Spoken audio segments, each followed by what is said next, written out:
Alright, welcome to another garden tour. Starting over here in the wildflower garden. End of December, so a lot of things have gone. Chopped down the big tomato plants. Still have some herbs hanging on. Oregano, thyme, rosemary. Also have some seedlings popping up here. We got some carrot seeds, it looks like. The black-eyed Susan still holding on, hopefully dropping some seeds. Strawberry, rainbow shard, and we got a lot of this Texas lupin. Did not flower, but hopefully next year these plants come back and flower quite a bit. Over here now, we have my dormant currants and some of my storage for all of the potted plants that I've put away. And here is my blackberry, some poppy straw down there, and a little lavender plant hiding behind the poppy. Lots of violets are still growing, or violas, the little tiny green plants down below there. Which means I'll have a lot of flowers next year. Over here, my marigold is gone. I had a big 10-foot marigold that I had chopped down. And now there's not much here, mostly just debris. A couple of perennials.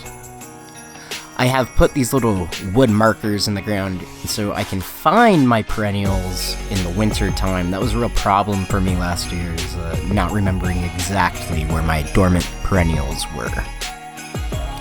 And here, everything is gone. All my tomatoes have been ripped up. All my flowers have been chopped down. There are a few perennials and there are a few seeded annuals still hanging on, still dropping their seeds.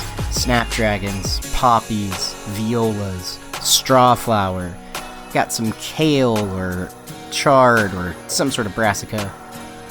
And here I have my Brussels almost ready, probably not going to fully ripen. Getting into the crimson clover now, and another strawberry plant. Hopefully next year that'll produce. Got a good healthy selection of kale right there. And here in the sunflower patch, all my cosmos have gone to seed. I've been harvesting those seeds. And I have left my sunflowers up, and this is, I'm leaving them up for houses for pollinators and other bugs. They really do love to sleep in these standing sunflowers over the winter. So don't chop your sunflowers down, keep them up. We have more crimson clover starting to pop up everywhere. That is what these little tiny seedlings are everywhere. And here we got more Swiss chard. Got some golden chamomile, more Swiss chard. And then just kind of a messy garden.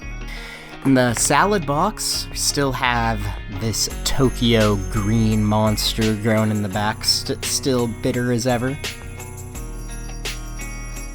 That is cabbage. And lots of seeds. So you'll see lots of seedlings here. All brassica seedlings. Everything that you're looking here is a different brassica seedling. My Jerusalem artichoke, ready for harvest. Nothing planted in here. Still got to clean it up. There is a poppy in the middle there that I want to leave. And here is my garlic bed. We have planted our garlic here. It is throughout the entire bed, and in the spring we will see their heads pop up.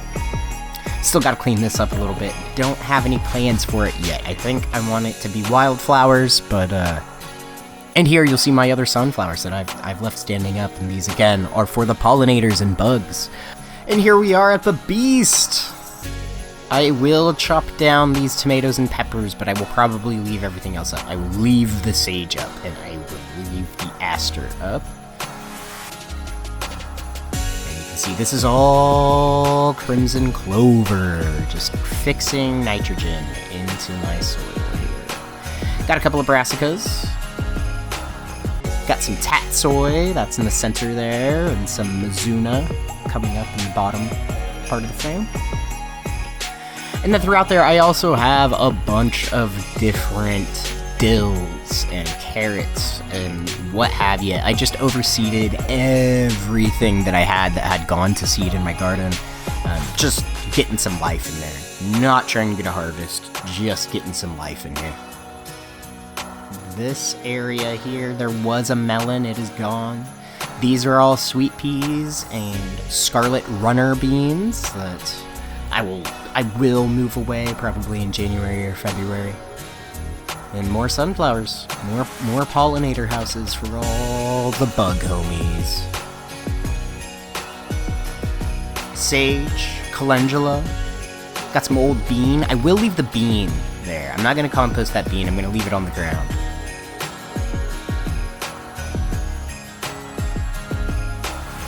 Here we have my raspberry. Very excited about this raspberry. And my patch of blueberries. I will probably trim these in a month or two and get them ready to heavily produce next year. And that about does it. That's my garden for the year 2024.